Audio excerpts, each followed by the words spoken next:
तो गाइज मैं हूं अंकित और आप देख रहे हैं रेसलिंग फैंस नेटवर्क। सबसे पहले गाइज हम लोग अपनी बातों को शुरू करेंगे ब्रॉन ब्रेकर से। तो भाई ब्रॉन ब्रेकर को लेकर डब्ल्यूडब्ल्यूई का करंट माइंडसेट क्या है, यानी कि बैक स्टेज रिएक्शंस कैसे मिल रहे हैं भाई ब्रॉन ब्रेकर को, उसको लेकर अपडेट निकल के सामने आई है। आप लोग देख सकते होगे फाइटफुल सिलेक्ट की अपडेट है। WWE officials are set to be very impressed with Bron Breakker's performance and run ins with Adam Pearce seen each week. इनके वर्ड्स कुछ ऐसे हैं, no big surprise here but sources we spoke to within WWE were very happy with Braun Breaker's performance and Adam Pearce's interactions with him। तो Fightful ने बिल्कुल crystal clear कर दिया है कि ब्रॉन ब्रेकर के साथ जो भी कुछ हो रहा है वो डब्ल्यूडब्ल्यूई में लोगों को बहुत पसंद आ रहा है, क्रिएटिव्स को बहुत पसंद आ रहा है, जो हायर अप्स उनको काफ़ी पसंद आ रहा है, बैक स्टेज रिएक्शन काफ़ी अच्छा है एंड स्पेशली जो वो एडम पियर्स के साथ दे रहे हैं अपने छोटे छोटे सेगमेंट्स, वो जो रन इन सेगमेंट्स है जहाँ पे हमें हल्का सा रिफ्ट देखने को मिल रहा है दोनों के बीच में, वो सेगमेंट्स भी काफ़ी पसंद आ रहे हैं बैक स्टेज लोगों को। तो अभी के हिसाब से भाई ब्रॉन ब्रेकर को ओवरऑल डब्ल्यू मिल रहा है back stage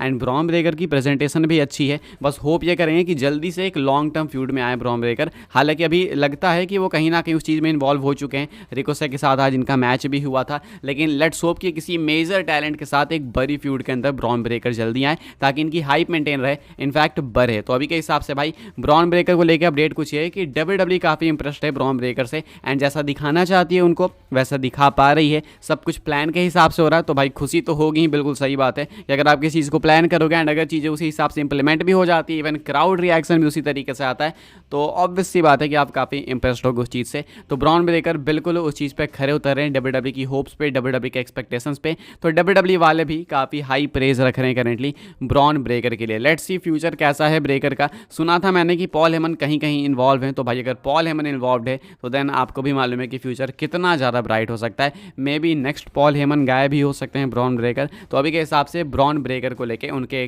current WWE run को लेके ये कुछ अपडेट है। आगे बढ़ते हैं गाइस, बात करते हैं अगली स्टोरी के बारे में जो कि Liv Morgan and Riya replay को लेके। तो भाई इनका मैच हम लोग कब एक्सपेक्ट कर सकते हैं, इसके ऊपर कमेंट करते हैं डेव मेल्ट्जर। एंड मैं आपको पहले बता दूं भाई, यूजुअल डेव मेल्ट्जर के कमेंट्स की तरह ये वाला भी कमेंट काफ़ी कंफ्यूजिंग है, लेकिन मैं आपको अपडेट के एंड में एक अपने तरफ से रफ आइडिया दे दूंगा कि कब ये वाला मैच हो सकता है। आप लोग देख लो भाई, Dave Meltzer believes a top match at WWE SummerSlam 2024 could be women's world champion Liv Morgan versus Rhea Ripley, depending on Ripley's injury return timeline, with Dominic Mysterio making his choice between the two during the match। तो इनके words कुछ ऐसे हैं, it's going to be Rhea versus Liv Morgan with Dominik making the choice in some form, it's got to be at SummerSlam और whenever she is ready, I don't know what her timetable is. तो Wrestling Observer Radio में Meltzer कहते हैं कि मुझे नहीं पता कि रिया रिप्ली के रिटर्न का टाइम टेबल कब है, लेकिन मैं एक्सपेक्ट कर सकता हूँ कि समरस्लैम में शायद रिया रिप्ली वर्सेस लिव मॉर्गन का मैच हो सकता है। लिव मॉर्गन डिफेंड करेगी अपनी विमेंस वर्ल्ड चैंपियनशिप एंड इस मैच के अंदर डोमिनिक भी इन्वॉल्व होगा एंड उसे डिसीजन लेना होगा कि आखिर उसे किसकी साइड जाना है, लिव मॉर्गन की साइड या फिर अपनी ओरिजिनल मामी रिया रिप्ली की साइड। तो ये डोमिनिक को लेके भी कुछ ये बताते हैं कि भाई कहीं ना कहीं वो जो आप देख रहे होगे मीम वगैरह आपने देखा होगा, कस्टडी ऑफ डोमिनिक मैच, वो वाला मैच भाई शायद आपको यहाँ पे देखने को मिल सकता है। अब इन्होंने कंफ्यूजिंग अपडेट बताई है, एग्जैक्ट नहीं बताते हैं, कहते हैं समरस्लैम हो सकता है, देन कहते हैं मुझे नहीं पता कि वो कब वापस आएगी, बट मेरे अकॉर्डिंग आई थिंक समरस्लैम में वापस आ सकती हैं रिया रिप्ली, वहाँ कंपीट नहीं करेंगी, मेरे अकॉर्डिंग वहाँ पे वापस आ सकती हैं एंड देन उसके बाद लिव मॉर्गन के साथ फ्यूड कर सकती हैं, ये मुझे लगता है। हालांकि मैं कोई न्यूज़ सोर्स वगैरह नहीं हूँ, मैं सिर्फ आपके साथ न्यूज़ शेयर करता हूँ, न्यूज़ प्रोवाइडर हूँ मैं, बट इतना मुझे अंदाज़ा लगता है। बाकी आपको क्या लगता है कब ये वाला मैच होना चाहिए, कमेंट करके बताना। वैसे होना तो समरस्लैम में ही चाहिए बिकॉज एक मेजर इवेंट है समरस्लैम एंड वहाँ पे अच्छा भी रहेगा ये वाला मैच, लेकिन आई थिंक अभी शायद टाइम लगेगा रिया रिप्ली को वापस आने में। तो उस हिसाब से भाई मैं गेस करके आपको बता रहा हूँ, अपने हिसाब से मेरे अकॉर्डिंग शायद रिया रिप्ली समरस्लैम में वापस आएंगे एंड देन वहाँ से इनकी फ्यूड आगे चालू हो सकती है।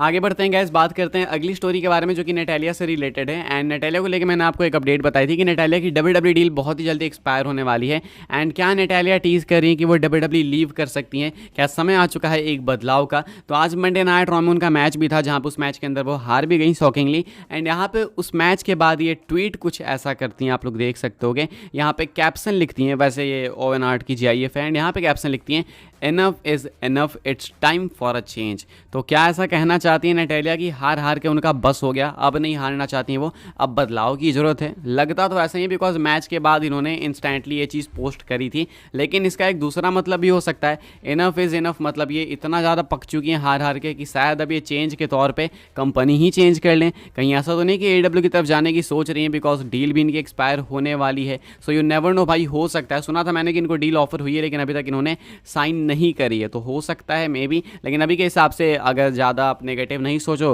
तो इसका मतलब ये भी हो सकता है कि नटालिया सिंपली अपने कैरेक्टर चेंज की बात कर रही है कि बस मेरा हार के बहुत हो गया, अब मैं तुम लोगों को दिखाऊंगी अपना रूथलेस रूप। ये भी हो सकता है। अब देखो एग्जैक्ट पता नहीं, ये इनका एक क्रिप्टिक ट्वीट है जो कि लोगों ने अपने अपने तरीके से लिया है, लोगों को लगा जो लगा अपने अपने हिसाब से लोगों ने लिया है। मेरे अकॉर्डिंग तो भाई लगता है मुझे कि WWE छोड़ के कहीं नहीं जाने वाली है, बट इंटरनेट पे एक स्पेकुलेशन है, तो मे भी हो भी सकता है, यू नेवर नो। आप इसके बारे में क्या सोचते हो भाई, कमेंट करके बताना। मेरे अकॉर्डिंग तो नटालिया ने WWE के अंदर इतना टाइम बिता लिया है जो कि इनफ है उनको एक WWE लाइफर कहने के लिए, तो इसलिए मुझे नहीं लगता कि अब वो WWE छोड़ के जाने वाली हैं। अभी के हिसाब से नटालिया ने ये कुछ एक क्रिप्टिक पोस्ट करा था।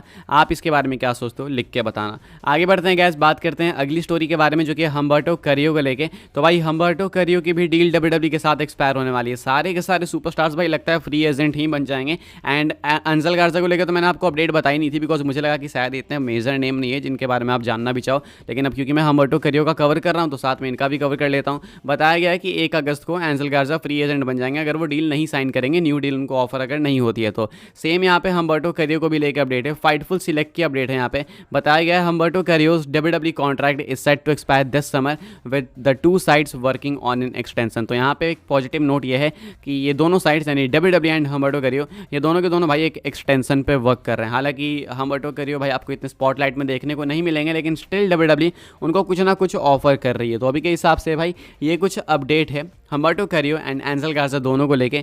ये दोनों भाई बहुत जल्दी फ्री एजेंट बनते हुए आपको देखने को मिल सकते हैं अगर डील नहीं साइन करेंगे तो, लेकिन आई थिंक कर लेंगे। बात कर लेते हैं गाइस हम लोग अपनी नेक्स्ट एंड फाइनल स्टोरी के बारे में जो कि जेकब फाटू को लेके एंड मैट मॉर्गन। जानते होगे आप लोग रेसलिंग वेटरन मैट मॉर्गन चाहते हैं कि जेकब फाटू WWE के अंदर डेब्यू करने के बाद ब्लड लाइन को सीधा लीड करें। आपको मैं लेके चलूंगा उस अपडेट की तरफ जो कि अभी से कुछ टाइम पहले निकल के सामने आई थी रसल वोट्स की तरफ से, जहां पे ऐसा बताया गया था, क्लेम करा गया था कि WWE को डर है, भय है कि जब जेकब फाटू आएंगे तो वो ओवर साइडो कर देंगे सोलो सिकवा को, बिकॉज वो हर तरीके से सोलो सिकवा से बेटर है। इन रिंग में देख लो, एक्शन में, या फिर प्रोमोज में, या फिर किसी भी तरीके से अगर आप उनको कंपेयर करना चाहोगे सोलो सिकवा से तो वो बेटर ही निकलेंगे। तो इसलिए WWE उनको जल्दी लाना नहीं चाहती है, बिकॉज उन्हें लगता है कि सोलो सिकवा को वो ओवर साइडो कर देंगे। मैट मॉर्गन इसके बारे में ही डिस्कस करते हैं वापस से, कहते हैं कि उनके अकॉर्डिंग भाई अगर WWE ऐसा सोच के डीले कर रही है तो बहुत बड़ी गलती कर रही है। इस डीले के चक्कर में ब्लड लाइन की करंट स्टोरी एक जोक बनते जा रही है। लोग आपको मीम्स बनाते हुए दिखेंगे आए दिन नए ब्लड लाइन पे, स्पेशली सोलो सिकवा पे। तो वो वेट करने के चक्कर में ये ब्लड लाइन जोक बनते जा रही है। तो इसीलिए ओवर साइडो का ना सोच के WWE को जेकब फाटू को ले आना चाहिए। एंड अगर लगे कि जेकब फाटू ओवर साइडो कर रहे हैं तो देन भाई उन्हें ही बना दो ना लीडर। अगर आपको लगता है कि सामने वाले बंदे में टैलेंट है तो जबरदस्ती किसी और को फोर्स क्यों करना, जिसमें टैलेंट है उसी को लीडर बनाओ। ये कुछ कहना है मैट मॉर्गन का। आई थिंक सेंसिबल तो है इनकी बातें। क्या आप लोग अग्री करते हो, कमेंट करके बताना जरूर से। फिलहाल भाई इस वीडियो के लिए बस ये कुछ न्यूज़ रूमर अपडेट्स थी। आई होप्स आपको इन्फॉर्मेशन मिली हो तो वीडियो को लाइक करें, शेयर करें, सब्सक्राइब करें चैनल को, ताकि आने वाले टाइम के अंदर आपको और भी ऐसी WWE की न्यूज़ रूमर अपडेट सब कुछ टाइम टू टाइम जानने को मिलते रहे। सबसे पहले फॉलो कर सकते हैं आप लोग मुझे इंस्टाग्राम एंड ट्विटर पर, लिंक आपको मिल जाएगी डिस्क्रिप्शन में। ज्वाइन कर सकते हैं व्हाट्सएप चैनल को, उसके भी लिंक है डिस्क्रिप्शन में। मिलते हैं अपनी नेक्स्ट ऑफर काफ़ी इंटरेस्टिंग वीडियो में।